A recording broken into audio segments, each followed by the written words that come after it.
দেখো 250 গ্রাম পনির নিয়ে আমি এটা থেকে পাতলা করে 6টা স্লাইস কেটে নিচ্ছি। এবারে নারকোল কুড়িয়ে তার মধ্যে একটা কাঁচা লঙ্কা দিয়ে মিক্সিতে বেটে নিলাম।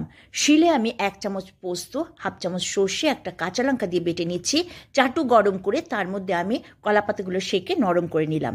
এবার নারকোল, সর্ষে, পোস্ত, কাঁচা লঙ্কা বাটা, ধনে পাতা, পরিমাণ মতো নুন, কাঁচা তেল আর 1/2 চামচ দই দিয়ে মিক্স করে নিলাম। এবারে পনিরের স্লাইসগুলোকে আমি একটু নুন আর ধনে পাতাতে মাখিয়ে নিলাম।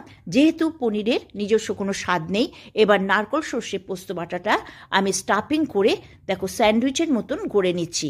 তারপরে কলা পাতায় মুড়িয়ে রাখছি।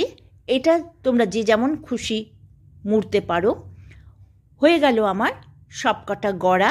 এবারে চাটুতে তেল ব্রাশ করে আমি 1 পিঠ 7 মিনিটের জন্য ঢেকে সেঁকে নিচ্ছি। তারপরে আরেক পিঠ আমি আবারও ঢেকে 5 মিনিট রাখলাম।